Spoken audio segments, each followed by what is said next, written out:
In this age of new normal, online is not your only option.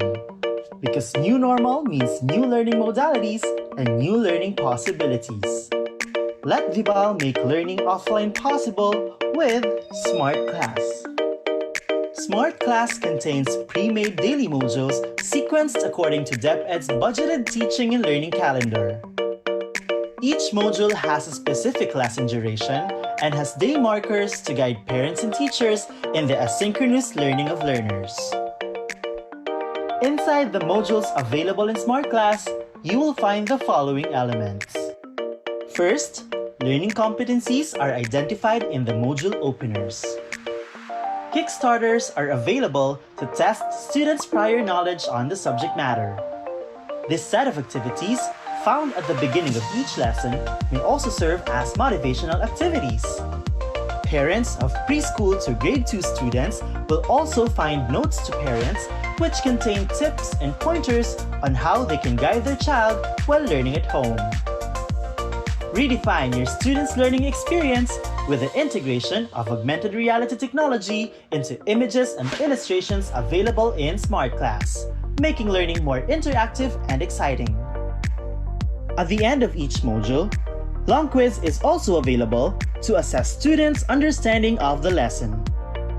Smart Class also features Wrap Up, a lesson ender activity that applies the constructivism theory of learning. In Wrap Up, students are expected to summarize the lesson on their own using a graphic organizer. You may also evaluate the quality of your students' learning by letting them practice their learning in real life through GRASP's formatted performance tasks. The content of Smart Class is designed for the entire academic year, and it is available for 5 major subjects. All aligned with DepEd's K-12 curriculum and covers the most essential learning competencies prescribed by DepEd. Secure your own copy of Smart Class before classes open. Contact marketing@vibalgroup.com to know more.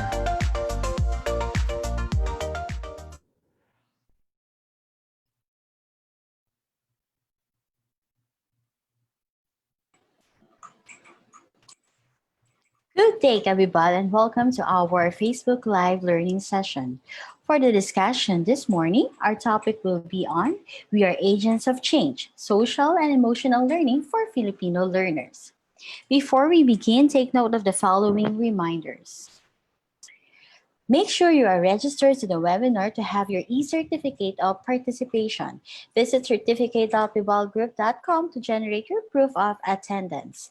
You may place your questions in the comment box allotted during the session and they will be addressed by our speaker later on. Share the video using hashtag Learners1PH as our official hashtag to all our Vibal webinars. Experience learning, Kabibal. And now, to proceed with our webinar this morning, it is my pleasure to introduce to you our distinguished speaker. Ms. Maria Theresa Alvarez has a Bachelor of Science in Biology, major in Microbiology from UP Los Baños. And she is also a Philippine Geothermal Incorporation Scholar. She took her diploma in science teaching in biology at UP Open University under Congressman J. Chipeco Scholar.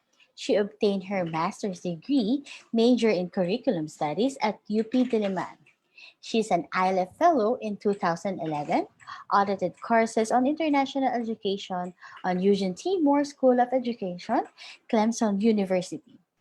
She also completed coursework for her PhD in biology education at University of the Philippines Open University. Currently, she's a science teacher at Canyon Day Junior High School, White River Unified School District, White River, Arizona. A certified science teacher with state teaching certification for Arizona and New Mexico. Ladies and gentlemen, please welcome Ms. Maria Theresa Alvarez.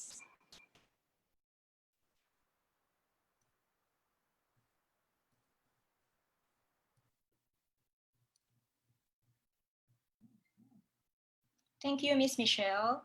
Magandang umaga po sa inyong lahat sa Pilipinas, lalong-lalo na po sa mga katulad kong guro And here in Arizona, it's 7:03 in the evening. So good evening if I have colleagues and friends who are watching right now. And first, I would like to take this opportunity to thank the Vibal Group for this privilege to share a little of about social and emotional learning. And I've been a teacher for 23 years. This is my 23rd year as a teacher, as a science teacher. So this is actually a new area also for me because I've been teaching science, and what I've learned in the online courses that on social and emotional learning really gave me a paradigm shift of how should I design my classroom, how should I teach, and how should I have a different perspective, a different pedagogical perspective as I start this new school year. So let me start with my presentation.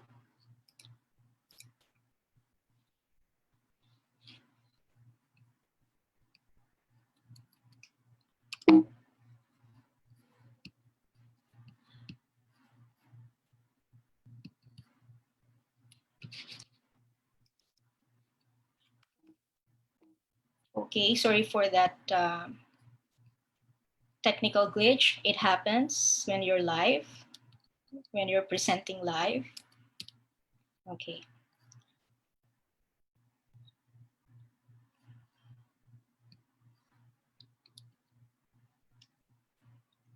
So the topic of my presentation is We Are Agents of Change, Social and Emotional Learning for Filipino Learners. Okay, before I proceed, Ms. Michelle, could you tell me, because I don't know how my screen looks like. Hi, ma'am. White lang po ang naka-project. Okay, so I'm sorry about that. Let me do it again. Is that okay now? Because it's okay on my screen, on my end. Not yet pa po, ma'am.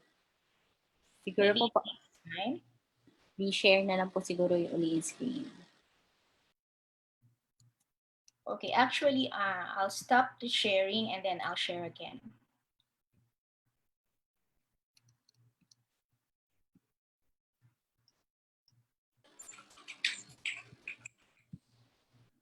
I hope it's okay now. It's okay na po, ma'am. Thank you. Sorry about that. We are agents of change, social and emotional learning for the Filipino learners. Much of what we know about social and emotional learning, at least based on what I've read, all the webinars that I've attended, they all use either European or American contexts. So I think if we are looking at the Filipino learners, we have to reframe whatever model we are using. We can use the term social and emotional learning, but we have to consider that our learners are first and foremost Filipinos. So let me start with sharing something about what Tony Wagner has found out. Tony Wagner is a well-known educator, and he did this study many years ago, almost 10 years ago, and he interviewed millennials, young professionals who are known to be innovators. He interviewed their teachers, these innovators, and their parents. And the main conclusion that he arrived at when he finished the study and later on published the book is that teachers who are outliers inspire and create leaders and innovators. And allow me to paraphrase a blog post analyzing Tony Wagner's 5 fundamental findings. The first one, I got these ideas from Jay Martin, and he based his article on Tony Wagner's book. The first one, who are the teachers who make innovators? These are the teachers who preside over a classroom culture, not of individual achievement, but instead of collaboration. So you would notice who are the teachers who produce genius and innovators. they are teachers who encourage collaboration, group work. So we have to stop thinking about geniuses as those who work on their own, those are always alone, because they are not the true innovators. What else? Teachers who inspire lifelong learners are those teachers whose practice was one not of specialization but instead entirely multidisciplinary. So even as a teacher, how they do their work, they always use or they always follow the collaborative approach. Multidisciplinary. So they make their students understand the relevance of what they are teaching on the context of other areas of expertise, on other subject matter outside their subject area. So we can think of these teachers are those who go beyond their comfort zone because they go beyond their subject matter of expertise. The third one is that they they ask of their students and practice with them, not risk avoidance, but trial and error. Try something, fail, try something different. So what idea would come to our mind? It's already the growth mindset. It's teaching the students to take risks. That means to accept mistakes, to accept failure as part of the learning process. And fourth, they promoted the value not of consuming, but creating. So aside from being critical thinkers, being an innovator is being a creative thinker. And a teacher who encourages creative thinking would most likely transform a very naive student into a very creative student after experiencing his or her class. And the fifth finding is that they employ not extrinsic but intrinsic motivation with their students. So this finding would make us think of what is the real purpose of rewards? What is the real purpose um, of words of affirmation? So it would make us rethink how we affirm, how do we praise our students in the classroom? How do we express appreciation in the classroom? And let us also consider our contrasting realities now with this new normal. Many of the master's teachers, the older ones, I myself belong to this generation. We are digital migrants and our students are digital natives. So aside from the generation gap, we have to accept that in terms of using the technology, our students know better most of the time. They know more than us, right? And aside from the fast-paced technology, it's very difficult to um, keep up with technology and information accumulation. Masyadong mabilis. There, we also have this reality that there is inequitable access, and this is very much obvious in the Philippine context, particularly in the poorer parts of our country. Third, we are always attending webinars that talk about innovative pedagogy. But what is our mindset? Most of us still has boxed mindset. So how do we meet in the middle? How do we make our practices jive with our mindset? This is what we're supposed to do. That's the innovative pedagogy. The situation is telling us change our pedagogy, change our ways, but our perspective on what a good teacher is, what a good learner is, it's still in the box. So we have to think out of the box. We still have this box mindset. And teaching and learning situation is about relationship and trust. And this is very easy to do when we are having a face-to-face conversation within the four walls of our classroom, or we observe our students when they are in the playground, or when we facilitate practices during co-curricular activities. How do we do that when we are transferring from the traditional brick and mortar classroom into remote learning. You don't see your students. You cannot force them to turn on their video, diba? So how do you establish relationship and trust when while you're teaching, you're only looking at the screen and you're not sure whether or not you have an audience? That would happen most of the time. And then science would tell us that we have to move around. Mobility is good for the health. Mobility is good for the mind. Group work is good for the mind.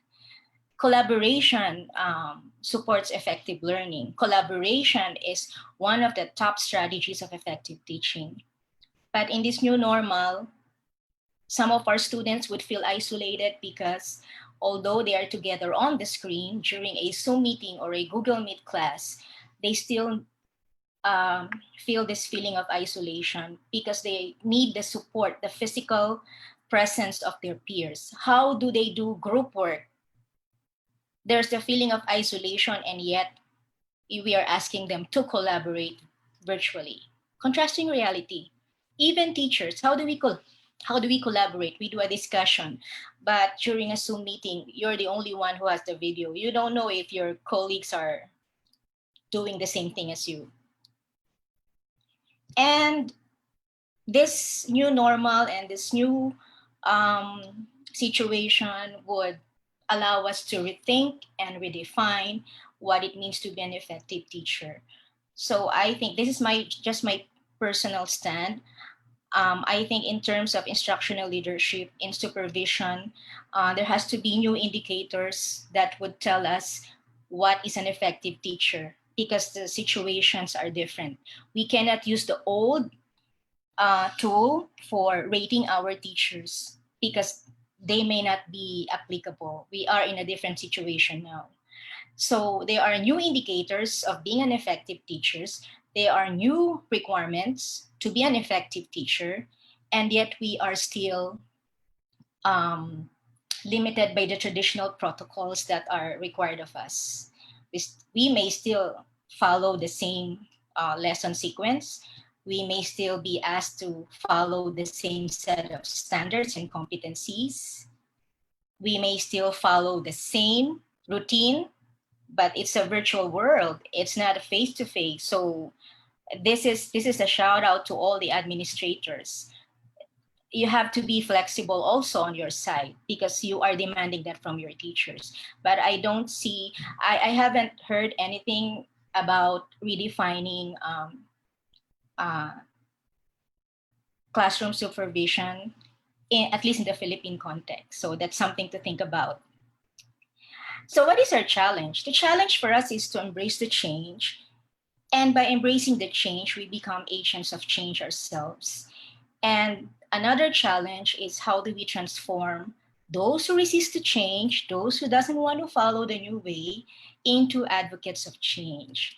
So at the my presentation would look something like this. I'm going to share some of the game changers in education. These game changers are relevant to as far as the development of social and emotional learning as a new curriculum, as a standalone program, or as a specific area of endeavor in the field of education.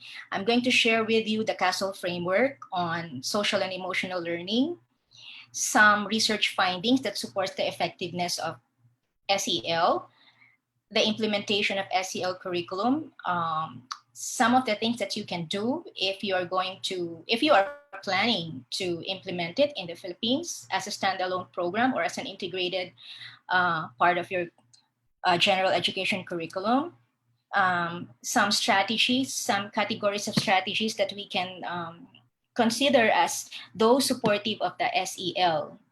And also, I would end my presentation with notes on how, as teachers, we can be agents of change in the different roles that we portray in this new context.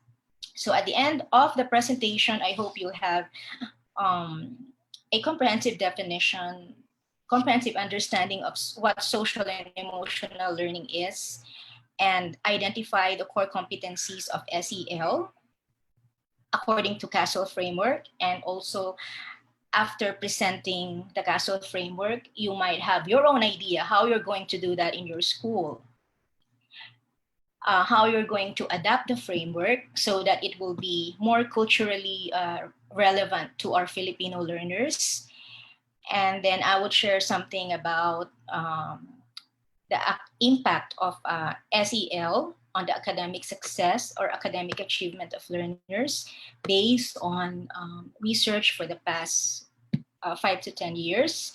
And then I hope at the end of the presentation, you would be able to identify what are the plausible ideas and what are the possible action that you can do as a teacher, as an individual teacher, as an instructional leader, or as a school administrator, as far as implementing SEL for Filipino learners is concerned. So let's find out who are the game changers, whose ideas were very relevant in the journey of SEL as a program. During the presentation, I would use the abbreviation SEL or SEL every once in a while. As early as 1948, when John Piaget was asked to write a paper for the UNESCO, he stipulated in his paper that the aim of education is to overcome emotional and intellectual egocentrism.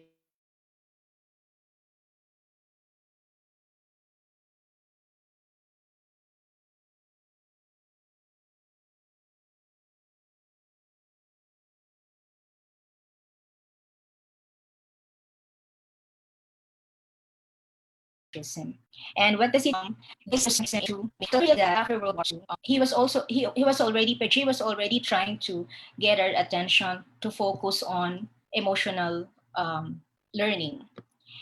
Emotional egocentrism meant replacing isolated self-centeredness with a sense of oneself in relation to other people.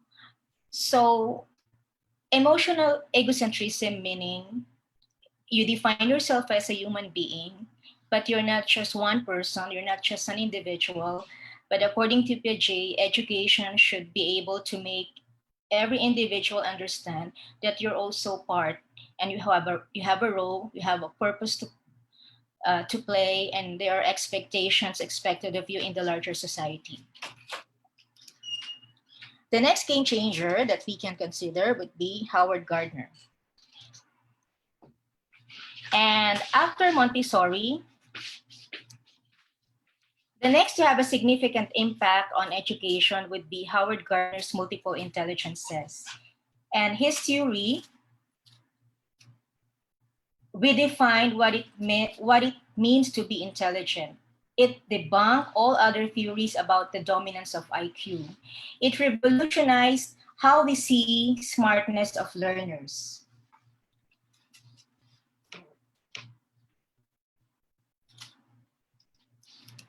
And after Howard Gardner, we should also consider Daniel Goleman as the next game changer. Daniel Goleman said the emotional brain responds to an event more quickly than the thinking brain. So Daniel Goleman's work put in equal context the cognitive brain that is responsible for the cognitive thinking, and his work made us understand that the emotional brain, the part of the brain that controls our emotion, is equally important. And then a groundbreaking book by Ellen Langer also contributed much to the development of SEL. And her work is more on mindfulness. She defined mindfulness as that subjective field of mindfulness is that of a heightened state of involvement and wakefulness or being in the present.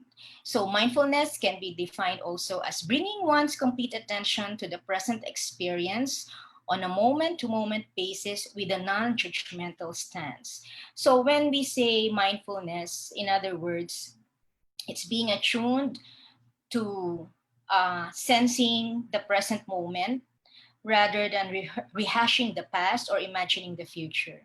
This is very important when you want the students to be conscious about how they feel and to focus on what is the present situation and how they should respond to the present situation. There are different definition of mindfulness in the Eastern and Western tradition, and Ellen Langer's work uh, stipulated in her book made certain conclusions, made certain recommendations that put together the commonalities between those definitions of mindfulness in the Eastern and Western tradition. So this is a good read. So if you have time and you're interested, I recommend that you read this book so you'll understand more. And then the what we know about the brain plasticity or neuroplasticity is also a great help, because we used to think that that if you have an IQ, what your IQ is that would define your intelligence. But the current research on neuroplasticity, the current research on the brain, um, tell us that the brain is more malleable than we used to know, and that neurons can also has the capability to grow networks. And how do neurons do that?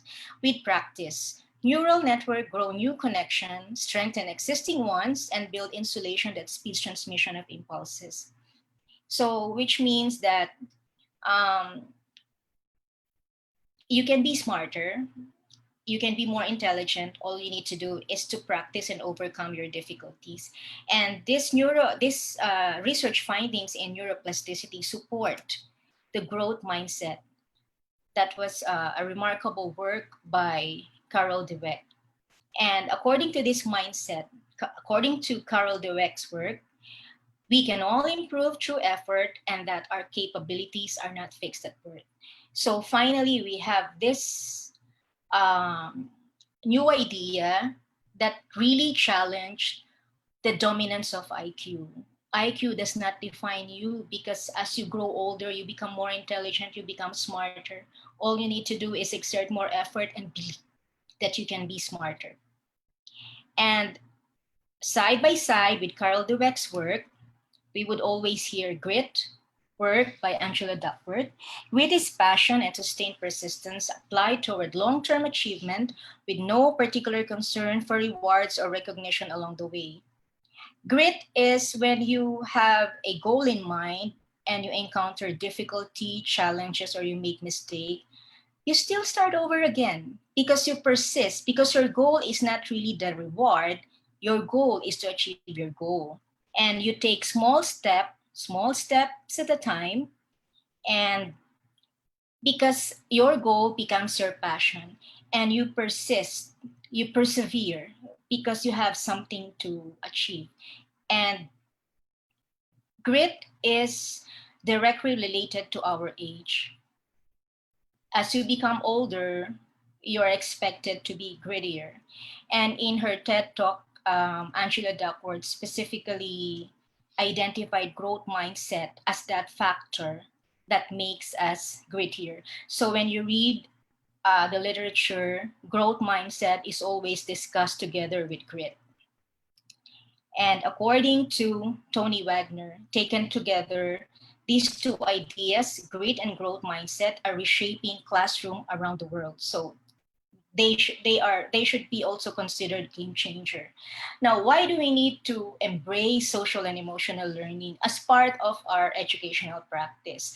Not just because of this game changer, not just because of these research findings, but as a member of UNESCO, we are also committed to ensure that we would achieve the Millennium Goal, and specifically the Millennium Goal 4.7. Millennium Goal 4 is about quality education, and 4.7 is the goal that assures that all learners should have uh, education that would allow them to develop and embrace, understand sustainable development, sustainable lifestyles, human rights, gender, equality, global citizenship. So, whenever you hear global citizenship, social and emotional learning will always be recommended as one of the flagship program for every school. appreciation of cultural diversity, and culture's contribution to sustainable development. So the UNESCO Mahatma Gandhi Institute of Education for Peace and Sustainable Development believes in harnessing the power of digital technologies to facilitate quality education for the 21st century global citizen. So actually the pandemic gave us a big favor. Let's look at the positive side of having this new normal, because it would give us time to reflect and think about a different way of utilizing technology, a more positive way, a more proactive way of utilizing technology to develop social and emotional competencies among our learners. And this is stipulated by key documents released by UNESCO in the last, maybe in the last 6 months. So this UNESCO MGIEP focuses on achieving UN Sustainable Development Goal 4.7 towards education for building peaceful and sustainable societies across the world by developing programs that promote social and emotional learning, innovative digital pedagogies, and empowering the youth. So, if you have time, this is a document that you can download, you can access for free in the UNESCO website. And these are the programs that are recommended. One is a curriculum on global citizenship, digital intercultural exchange. This is very easy to do when you are in virtual learning. And social and emotional learning for STEM. STEM stands for science, technology, engineering, and mathematics. And social and emotional learning, if you integrate it in STEM, will emphasize the human side of human innovation, because science and technology are supposed to be implemented and should go together with social responsibility. So that is the justification why we need to integrate social and emotional learning even in science and mathematics education. The gamification of learning, games for learning, games not only um, develop creative and critical thinking, but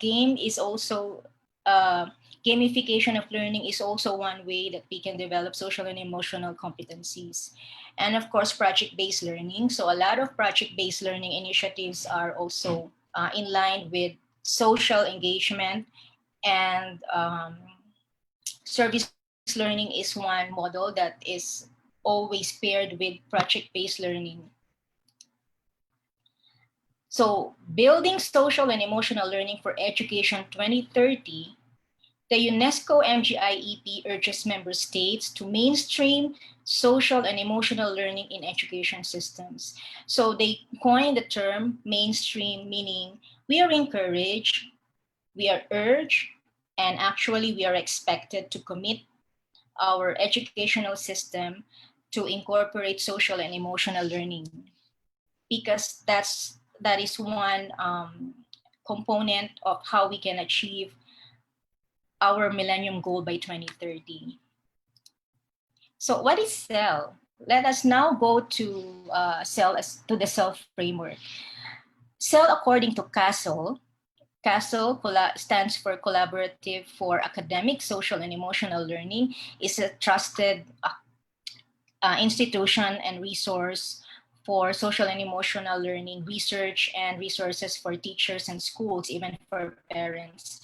And they defined SEL as the process through which children and adults acquire and effectively apply the knowledge, attitudes, and skills necessary to understand and manage emotions, set and achieve positive goals, feel and show empathy for others, establish and maintain positive relationships, and make responsible decisions. So if you notice, the definition has two parts. The first part is justifies SEL as an academic program, because whenever you incorporate SEL, you must have the content, you have the knowledge, you have the values integration, you have the attitude, and you have the practical application, or what would the learners do with what they learned. You have the skill.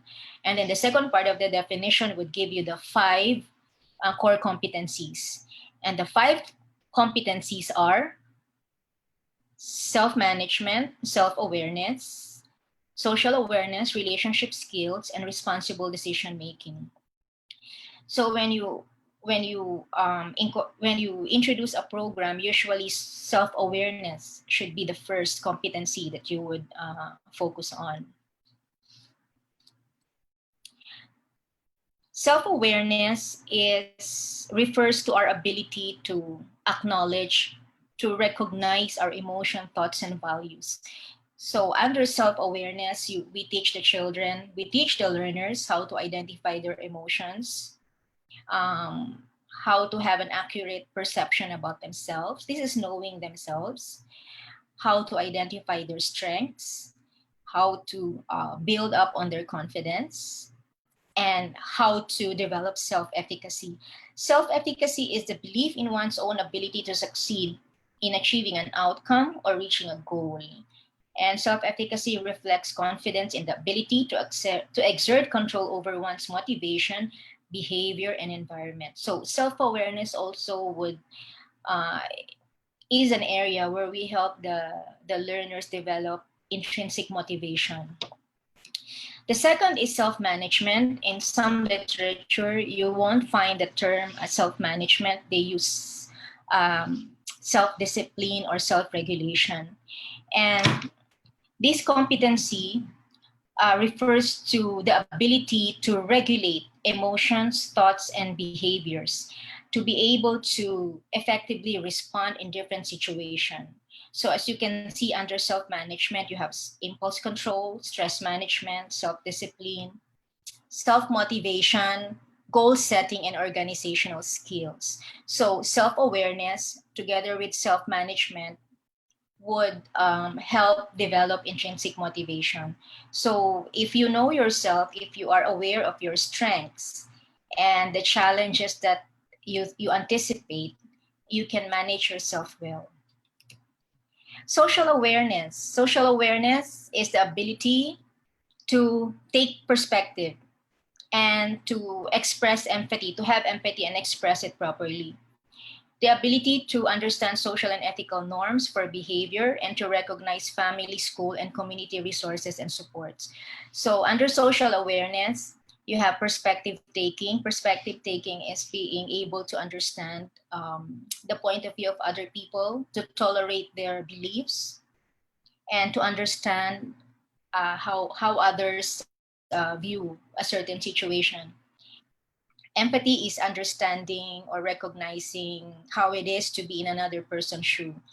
So if you are familiar with the 6 facets of understanding, under UBD, the definition of perspective and empathy are the same.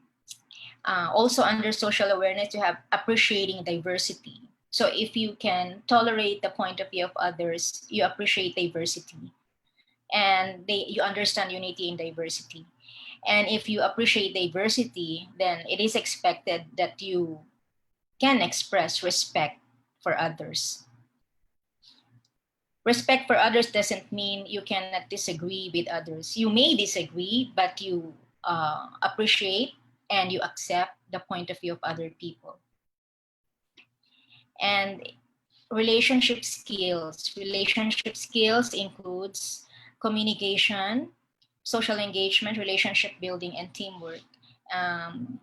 Teamwork, collaboration is a 21st century skill and it's very important in the workplace. And I just want to emphasize that in the CASTL framework, they use the descriptor clearly, communicate clearly, not effectively. They use a much more simple term, clearly, that I think this is when you present it to the learners, they would understand it better. The ability to listen well. Hearing is different from listening, right? The ability to cooperate with others, to become a member of the team, to resist inappropriate social pressure, to avoid peer pressure, and to respond appropriately to social pressure, negotiate conflict constructively, and this particular last component is very important: the ability to seek help and the the initiative to offer help when needed, because it would tell you that if you have the ability to seek help and if you have the initiative to offer help, then you recognize yourself as part of the team, as part of the larger group. So you are not really existing as an individual in isolation. You find ways to collaborate and express yourself as really a part of the group. And so the last competency would be on responsible decision making. And this component, if you're thinking about uh, developing lesson units, responsible decision making should have more emphasis in the higher grade level. This includes identifying problems, analyzing situations, solving problems, evaluating, reflecting, and ethical responsibility.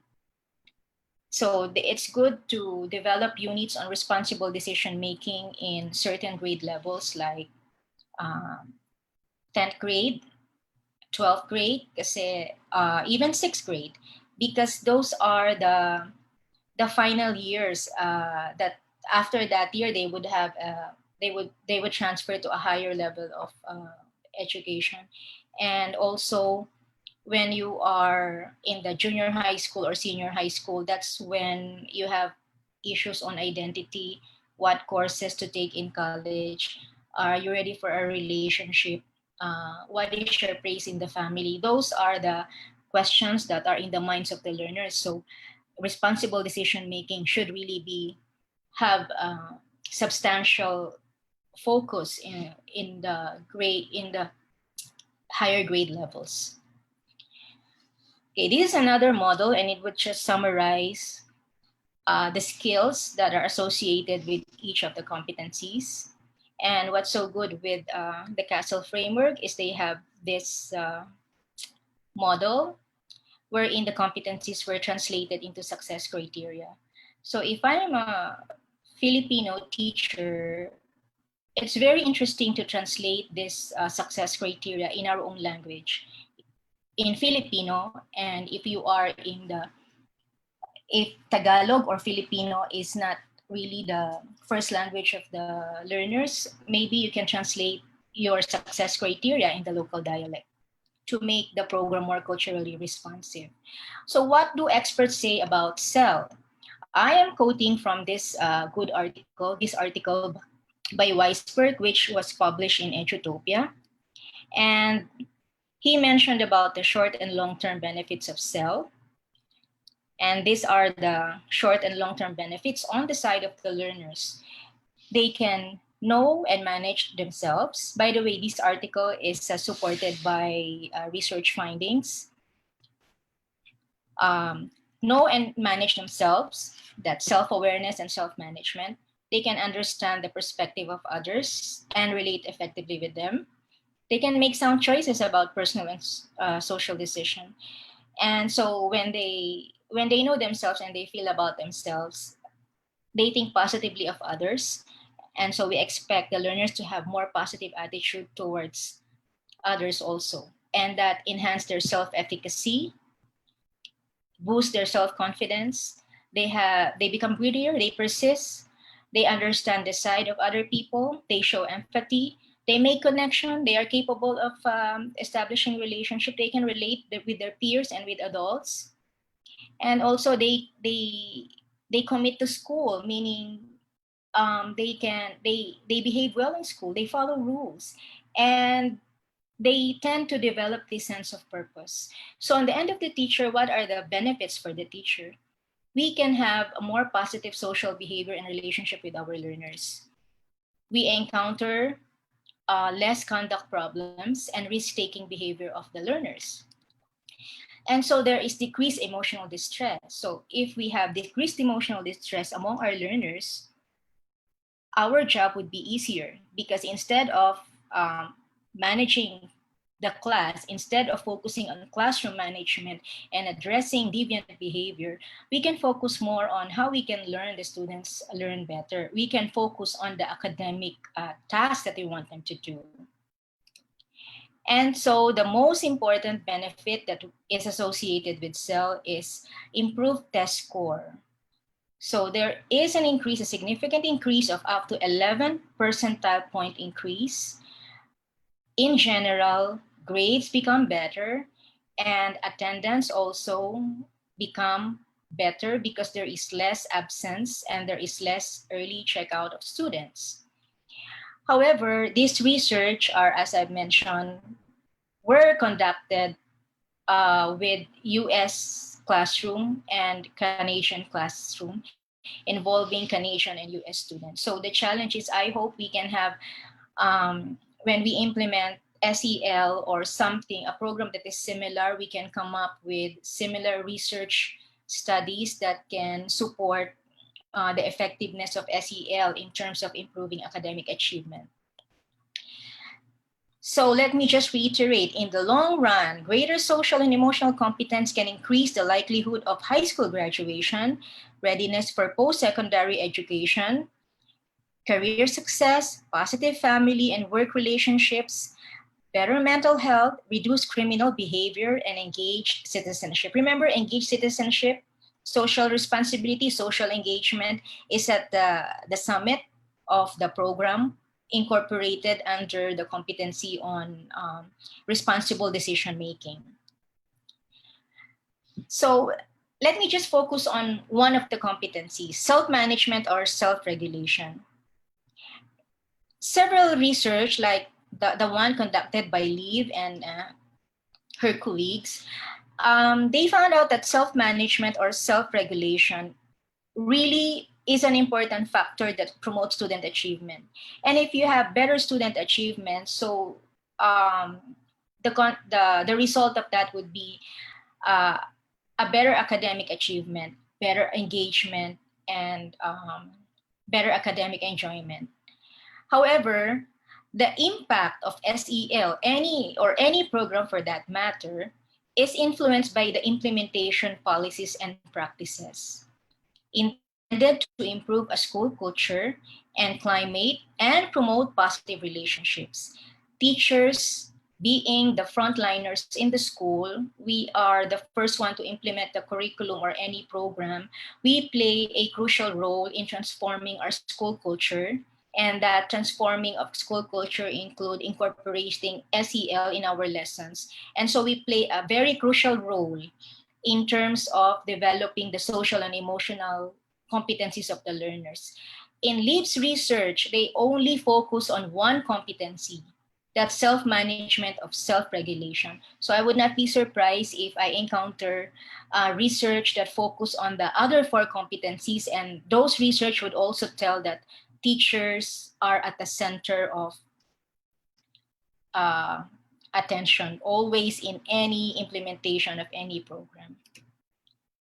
So as a curriculum innovation, research findings highlight the positive relationship between SEL and academic success. And schools are expected to offer or to provide a safe and supportive environment to promote the soft and non-cognitive skills, because these SEL competencies can be regarded as soft skills that are important in the success in the workplace, like strong work ethic, teamwork, self-efficacy, and confidence. And if we really become serious with implementing on a school-wide level, school-wide implementation of XEL means we are emphasizing or we are supporting educational equity. So this framework would just tell us that regardless of the approach of how you plan to implement SEL, whether you use it as a teaching practice, whether you infuse it into the academic curriculum as a standalone program, or you just make freestanding lessons, the program outcomes are the same. Students learn better, the learning environment becomes more supportive, and there is a significant improvement in the attitudes of the learners. And what are the student outcomes? What are the impact? Better behavior, better academic achievement, better success in life. But when we implement any program, Robert Marzano gave us a sort of a warning, because SEL, if you implemented as a standalone program and you use the systems approach, Marzano said SEL is more than a few new strategies. So let us not trivialize it. Let us not use it as a term. There has to be a framework. There has to be a model. And every program has a set of um, objectives that we can go back to when we want to implement the effectiveness of the program. And the objectives of the program and the strategies that we would do would guide our plan of action, how we are going to implement it. So what Marzano is saying is that let's consider the human needs and the human condition. So if we implement it in the Philippines, let's look at the condition of the community, the theory of the world. I mean, how do our learners perceive things? You have to take note of that.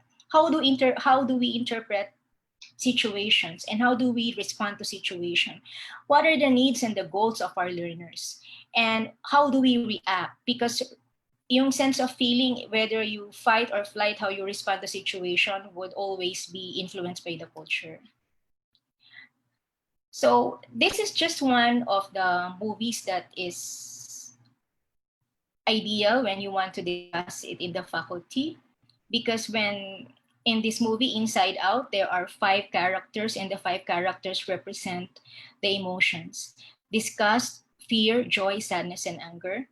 And the Greater Good Science Center came up with a very good article, and they summarized the moral lessons of the movie into 4. And I would not discuss much on that, but I suggest that you look at the movie and then you read the article in the Greater Good Science online magazine. And the moral of the Inside Out coincide with what Marzano wants to tell us about how we teach expressing emotion. So the movie and Marzano's work both tell us the same thing. We all of us all need to feel, experience, and express all this emotion, because it's not always joy. And joy is just one component of happiness. Happiness is different from joy because happiness has this component of contentment. And we need to experience sadness and anger, because when we are sad and we are angry, that's the opportunity for us to reflect, to have a healthy space so that we can come up with a healthy response. And we teach our children that sadness is different from depression. No? So you have to consider that. And also, when you express anger for a correct reason, it doesn't make you bad. Or when you cry out of fear or disgust, it doesn't make you weak. What SEL is telling us is it's okay to feel this emotion as long as we can express them properly, and then we allow ourselves to calm down, reflect, and understand why are we feeling that way, why we responded that way. So the next time we encounter the same situation, we better know how to respond. We allow ourselves a healthy space so we can think about how we're going to look at the situation. So in a nutshell, that's what the movie is all about. So, and we have to teach that to children. We have also to teach them how to express themselves. So in alignment with CASTL, these are some of the questions, big questions that we can ask when we identify or when we design lesson units. So the first question, am I physically comfortable here? Physiology, this is a question of self-awareness. Am I safe here? Or a question of safety. Do I feel like I belong here? A question of belongingness. We can categorize that for self-management or responsible decision making, relationship skills, even. Do I have a sense of status here, self esteem, that's self awareness and self management? Can I work on personally relevant goals here? That's self actualization, and it's coincide, or we can ask that when we develop a unit about relationship skills and self management, even self awareness for higher grade level. Am I inspired here? Connection to something greater than self. If you're teaching religion, that could be a question for self-awareness. Or if you're teaching about social studies, we can incorporate it. We can justify that as a unit for social awareness and responsible decision making. I'm sure so most of you have read this article. Filipino boy kills himself over online learning. We tend to look at the financial burden. We tend to look at the disadvantage of engaging in online learning. But I think the article failed to justify that we failed to focus on the mental health issues of the boy. The boy must have a mental health problem even before the financial burden associated with online learning came into the picture, right? Another one is in remote schools, parents struggle with online enrollment. So as a school administrator, as a teacher, how did we reach out to parents? Have we considered that parents may not even have computers or they may not even operate a computer, and that would give them stress. So if a student is stressed about doing online work, parents also feel stress because they don't know how they're going to teach their children at home, or what kind of gadget, how would they procure gadgets, and then you ask them to enroll online without knowing the context, without knowing the situation in the community. And this one, Facebook FB post by Peter Guzman. 8 o'clock in the evening, and the boy was in a computer shop and doing online work. This picture speaks 1,000 issues. Have we considered the situation of our learners? If you were that boy, what would you feel? That you're just a kid, and then you need to you need to find uh, money so that you can enroll. That's very stressful. And I think this picture is just one representation of how we fail to look at the the situation, because we are only focused on embracing what's new, what we're supposed to do, but we fail to look at what is the need of the learners or of the parents or of the community. So aside from that, I came across with this article published in 2016 by Teresita Rungduin and Zenaida Reyes. And in this article, this is a research article entitled The Filipino Learner, a Socio-Emotional Perspective. They gave us some suggestions. Like they said, distinct Filipino socio-emotional attributes can become the basis of learning standards. Or in the DepEd parlance, they use the word competency. And then they also recommended that learning tasks for Filipino learners can be designed with the context of Filipino culture and realities, and that the integration of values that are inherent to Filipinos but must also be a staple part of the program. So what I'm telling is, although there are framework like that of CASTL, let us not forget our own identity, our own context, and we have to contextualize the program using um, culturally responsive methods, using culturally relevant attributes. Like, for example, these are the big words that we can consider when we start to teach social and emotional learning skills, like kapwa, pakikipagkapwa, kagandahang loob, karangalan, kalayaan, katarungan, pakikisama. Anong ibig sabihin yan? Kapag, remember, in a self-management, one of the competencies was to avoid social pressure. Pakikisama. Nakikisama ka ba? Or napipilitan ka? So those are the things that we can present to the students. Pakipagkapwa. Katwiran at katotohanan. Katwiran at katotohanan, pag tinuro natin, magkasama siya.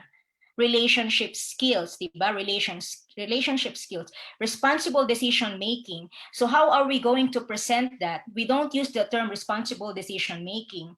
A very good title of a unit would be Katwiran at Katotohanan. Dahil tuwing mga ngatwiran ka, kailangan nagsasabi ka ng totoo. Paninindigan, pagkakaisa, paglilingkod, malasakit. Di ba tuwing kung babanggitin natin yung paglilingkod, naglilingkod ka kasi may malasakit ka. So something like that, to be more culturally responsive, let's look at our own values and components of our culture. So what are the settings that would promote and extend SEL for the Filipino learners? We are moving on to the virtual platform. So let's ask ourselves, how Filipino is our virtual classroom? The technology may be foreign, but how do we design our virtual classroom? This is a question for school. How is Bayanihan exemplified in your school? How is it exemplified by your school? Why did you do?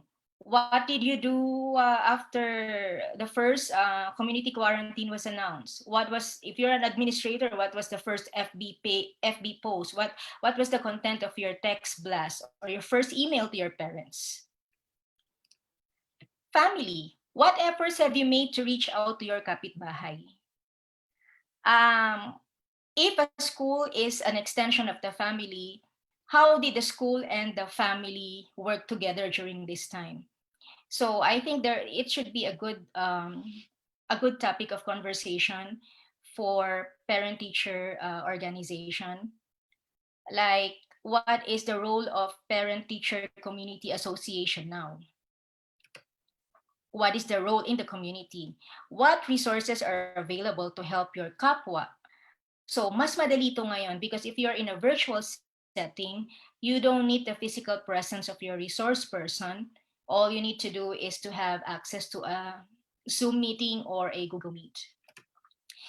So if you have started already with your SEL, CASTL actually recommend only 3 signature practices. The first is that you need to have a welcoming or inclusion activity. And then you have an engaging practice, and don't forget to have an optimistic closure of your unit. So it doesn't need to be a 1-week unit. It doesn't need to take long as long as you have these signature practices. But if you are already doing a lot of things, these are some of the categories that you can think of, and you can categorize your teaching learning strategy. And these are the categories that would support SEL in the classroom. If your strategy meets individual differences and needs and builds on individual interests, assets, and passions, that's a SEL strategy. Like before you group your learners, you ask them about their interests. You administer an MI survey, a learning style survey. You give them different activities, the same learning objective, but different activities and different outputs, then that is a SEL strategy. Another one is those strategies that build on current knowledge and skills, because if you build on prior knowledge, you survey the prior understanding of the students, that gives them a certain level of self-confidence, and they engage more in your succeeding activities. Increase learners' input and voice, student voice. Those strategies that promote learners' input, meaning you ask them what they think. Like, for example, some higher grade level, asking them about, are you comfortable with our submission dates? That's one way of encouraging them to voice out their concern. And also those strategies that increase or encourage active learning and increase engagement, like if they work in groups, project-based learning, collaborative learning, group discussion, because they build on relationship skill, they encourage social skills. So that can also be considered as a SEL strategy. And all those that promote critical thinking and responsible decision making. So the key to unlocking student potential is by developing positive, respectful relationship with the students, and that relationship always begins on the first day of the school year. That is the essence of what is being a game changer when you use SEL in your classroom. So first thing that you can do while checking attendance, make it a kamustahan session.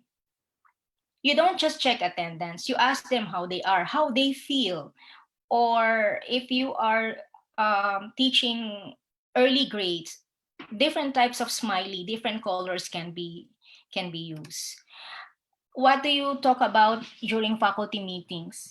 You talk about malasakit during your faculty meetings. Yes, you talk about the concerns of your students, but what did you do to help your students? Hanggang doon na lang ba yon? 'Di ba? So, yung question ko kanina, how is your school exemplifying bayanihan? It starts with the teachers. Now, let us also teach parents of proper pagpapasunod at pakikitungo sa anak. Like in this time, parents would usually come home and ask the kids, what is your assignment? What did you do in school? Maybe we can come up with certain conversation starters so we can also help our parents be SEL teachers at home. Uh, so even for tutors, if they are having tutors, we need to, as a school, as a teacher, we need to help each other. So one of those ways is how to teach them proper conversation that are supportive of SEL. And in these times, of course, we are exploring new territory. We are doing a lot of things that we haven't done before. So this is the best time to rekindle our plight as people of resilience. So let's go back to the moral lesson of the story, pliant like a bamboo. No, it's okay. Remember the growth mindset.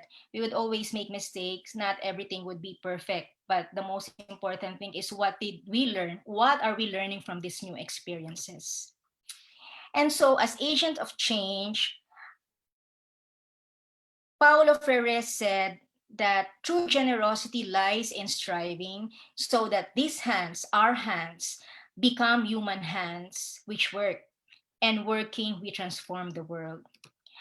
According to Ben Clark, as a teacher, how do you become an agent of change in the classroom? It's by seeing your classroom using the eyes, through the eyes of your students.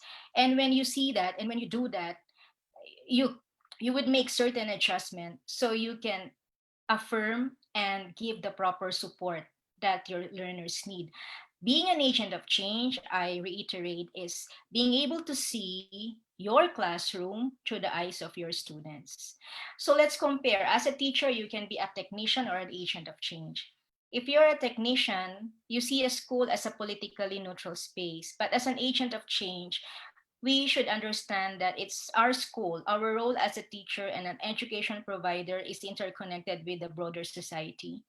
And we don't settle for meritocracy, but we either reproduce or challenge social inequities. And effective teaching is not only being able to comply with the requirement, being able to submit on time, do the reports on time. Yes, technical skills are necessary, but they are not sufficient. We have to go beyond what is expected of us because we are agents of change and we are transforming humans. We're not producing objects, we're not producing products, we are transforming human beings.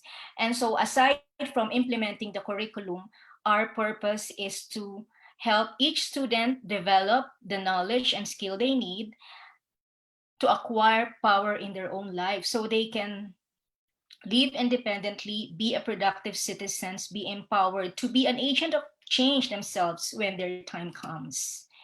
So as a three key takeaways, being as an agent of change is being able to make connections during this time. Make connections, establish relationships.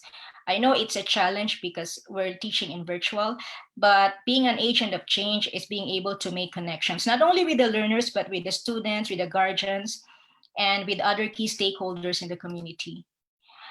We express authentic empathy. We become culturally responsive. We we see the classroom, we look at our classroom, we look at our students, and we try to take their perspective, how they see things. We look at their situation before we ask them to do something. And also we become flexible, differentiate. Flexibility is the key. This is a good time to reinvent ourselves. This is the good time to try new things, how to teach new ways. Anyway, we are in a different platform, we are in a new platform, right? We are not in the um, brick and mortar school anymore. Okay, so let me just go through this slide.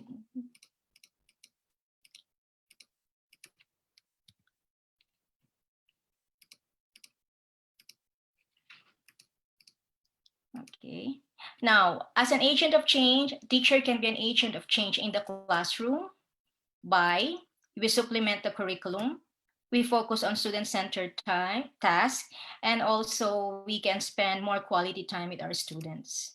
We can also be an agent of change in the family by um, having more opportunity, find more opportunity to communicate with the family. This is the best time for us to get to know the family.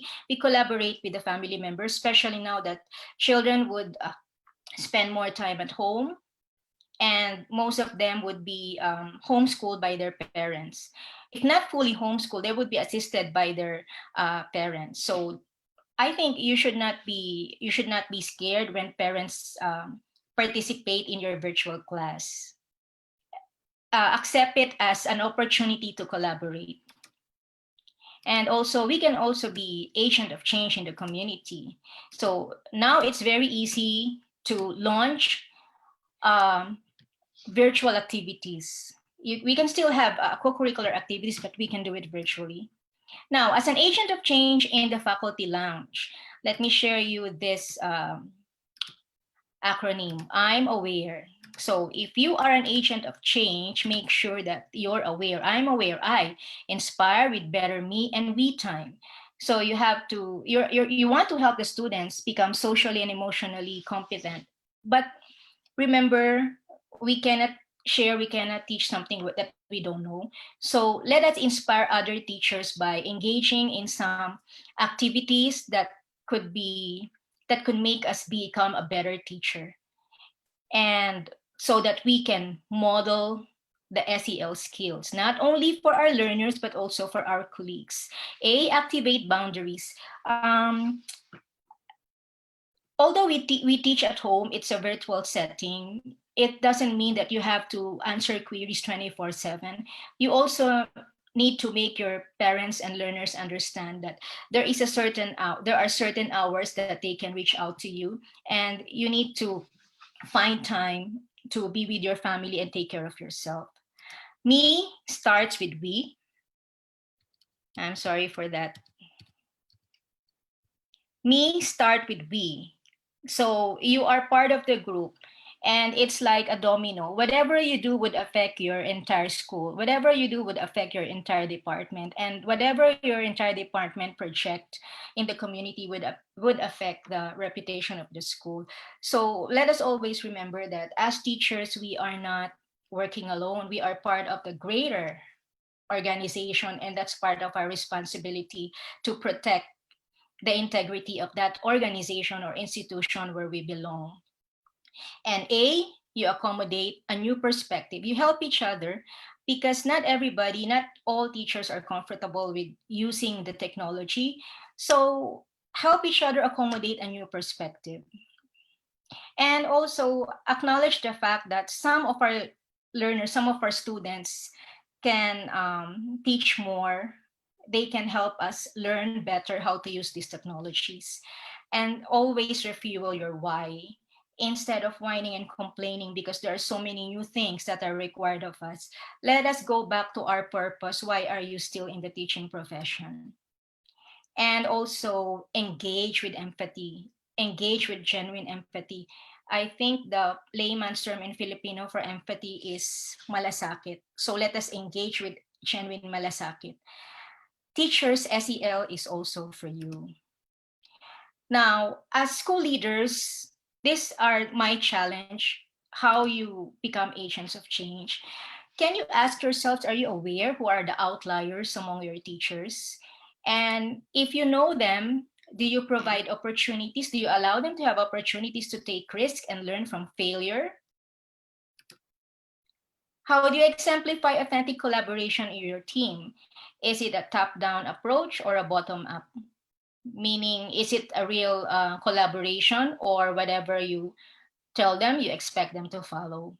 Because if we encourage our teachers to acknowledge student voice, isn't it also proper that school leaders acknowledge teachers' voice?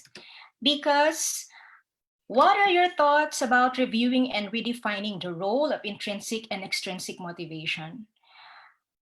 So, learning, intrinsic motivation is important in student learning, but more important, staying in the profession also require us to have intrinsic motivation to do so. And how do you plan to transform your school as agent of change in the community? What did you do before quarantine, during quarantine? Now that the opening of school has been moved from October, what would you do from August to September? How do you plan to make your school an agent of change? How do you plan for your school to be a model of bayanihan in the community? So let us go back to the objectives. I hope I was able to do justice to the title. These are the learning objectives for this presentation: define social and emotional learning, identify the core competencies of CEL, explain why CEL is important, and identify ideas and action relevant to CEL implementation for Filipino learners. So I thank all of you and Vibal for this opportunity, and I would like to conclude my presentation with my favorite quote from Tony Wagner's book. He said, and I think every teacher has the right to say this: I am an artist of a different kind. My art is teaching, my canvas, the classroom, my brushstrokes, my imaginative lessons. My teaching is creative play, disciplined, adult play with a purpose. So, as agent of change, how do you become an artist? And how do you plan to be an outlier and transform each of your learners to be innovators ready for the future as agent of change themselves through that social and emotional learning that you plan to share with them? Thank you and have a good day. Thank you so much, ma'am. So we'll proceed with our question and answer po. So our first question po is from Mr. Al Cameron Avila.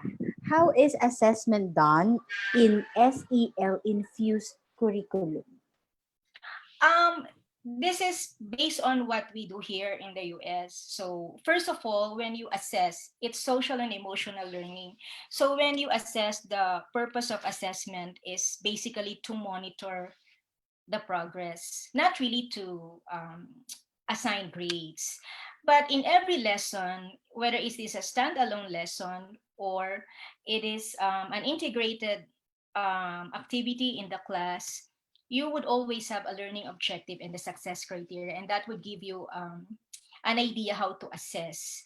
Like for example, if you want to know the grade score of the students, you give them a grade score survey in the beginning, and then you have a 1 month lesson, and then at the end of the lesson you give them the grade score survey again, and then let the students compare and do the assessment themselves and make a reflection, something like that.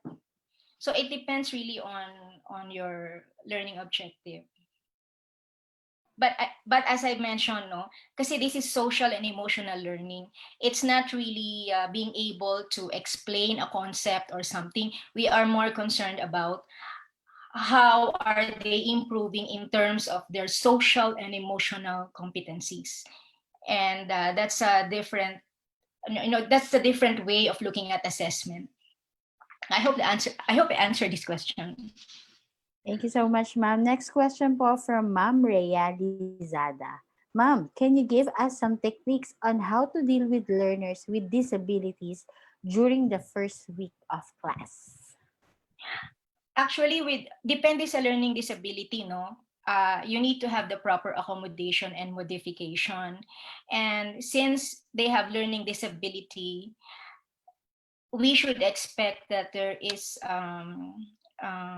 what do you call this, a higher level of frustration at a certain point.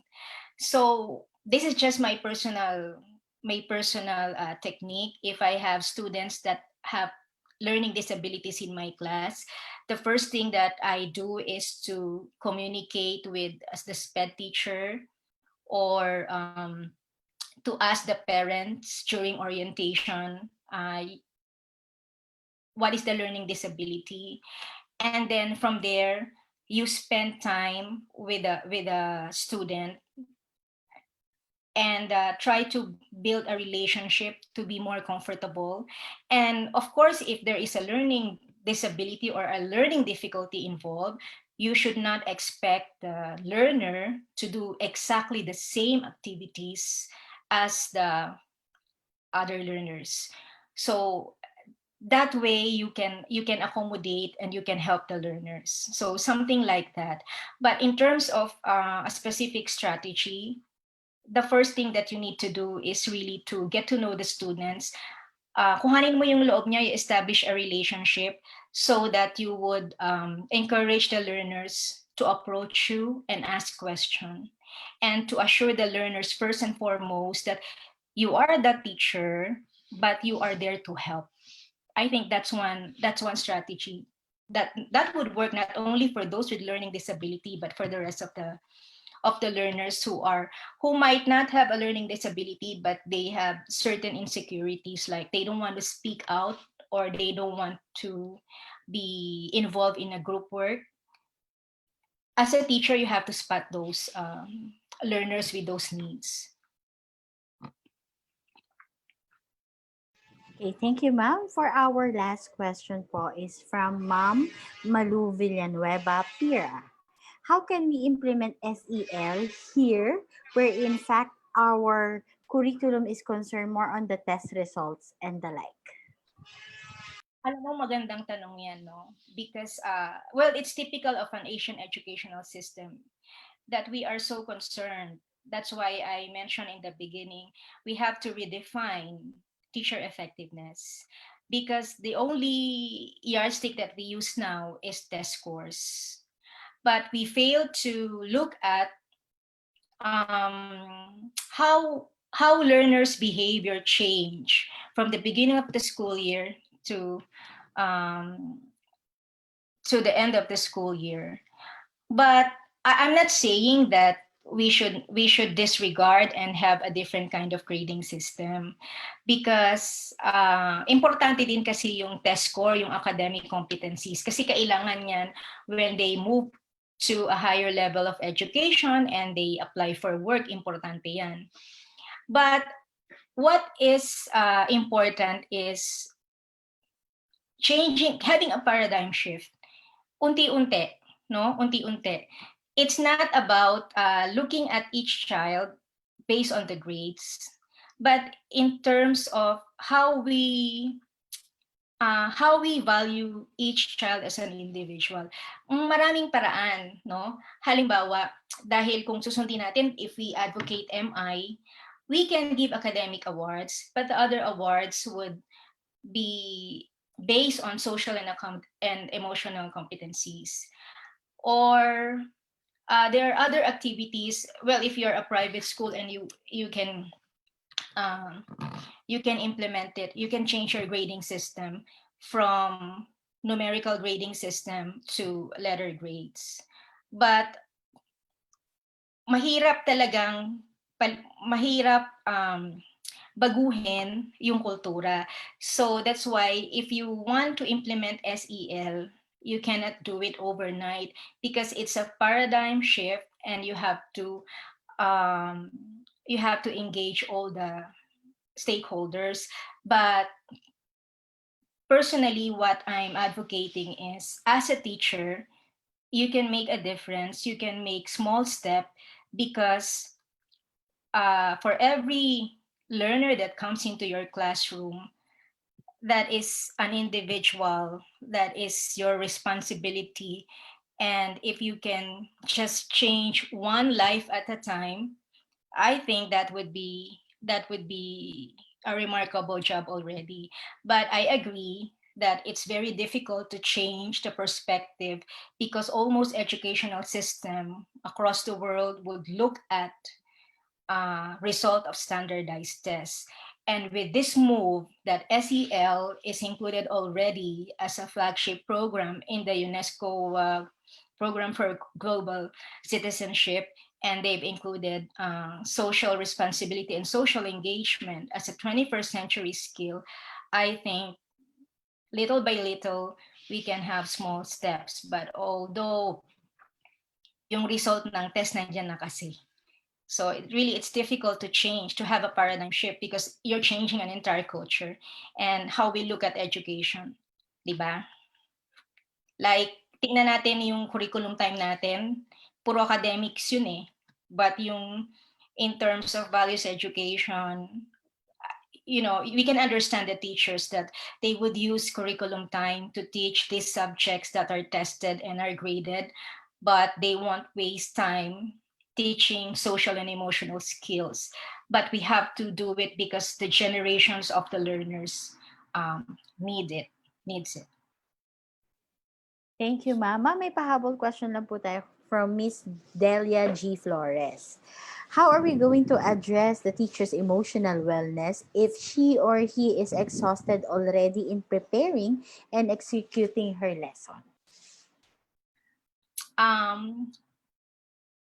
First of all, the social teaching is an emotional job, no, because it's an interpersonal kind of work, and it's really stressful when you're dealing with if you have 25 students and each of those students have traumatic experience at home, iba-iba ang problema niyan, tapos kakausapin mo yung bawat bata. So I understand, no, the teacher is already stressed with the work, with the workload, with the document requirements, and learning this technology, and then ang problema ng mga bata. So what I could do is, since this is the new normal, let's be flexible. So if you are an administrator, or if you are a school leader, or if you are a supervisor, you find time to really know the social and emotional or the mental state of your teachers. Because really, teaching is very stressful. And the key there is for the school leaders, for the teacher leaders, how do you take care of your teachers and keep them encouraged to stay in the profession? It's a big job kasi iba-iba ang punto de vista, no? So instead of like if you're an administrator, instead of having a budget for social and emotional wellness of your teachers, you would rather buy certain amount of technology. Bili mo na lang ng computer. But I think it's important that you give your teacher a chance to take care of themselves. And this is a question more for what would the school, what would the administrators do? What would the supervisors do? I want to go back to my first slide. Let us redefine now what it means to be an effective teacher. Of course, it's a big issue, but it's just one way. Kasi teaching is stressful, and we are transferring on a new platform, and I hope that school leaders and administrators would see the point that teachers also need social and emotional support. And teachers, yung mga teachers din, you organize something that would be that would help you become socially and emotionally prepared for all these new things that is happening. Thank you so much, ma'am, for answering the question of our viewers. Any last reminders po for our viewers po today? Teaching, they say, is a 24/7 job. And I just want to emphasize that being a teacher is always an opportunity to be an agent of change. So in this new normal, please don't worry about Am I competent to use the computer? Am I ready? Those are the things that we should not worry, because our first responsibility is, remember, loco parentis. We are teachers. Yes, we're teaching the subject matter, but the most important thing to do is we are handling human persons, and let's look at our profession as an opportunity to help and to be an important part of the society. And I hope that with all these new things going on, I just uh, hope that we can all successfully overcome and retain our dignity and our integrity as teachers, as Filipino teachers. And thank you also for Vibal. Thank you, Michelle, for this opportunity to share. I hope I was of little help to our fellow Filipino teachers. Thank you so much also, ma'am. So there we have it. So in behalf of Ibal Group Incorporated, I would like to thank you, Ma'am Techi, for being our speaker today, for giving us an insightful and inspiring learning session. It is truly an honor to have you with us this morning. And of course, to all our Kawibal viewers, all thanks to you for your continuous patronage to our daily learning session. And we hope to see you next week as we start with our special webinar series for the school opening. So we'll see you again on Monday. Muli maraming salamat and have a nice weekend. Goodbye!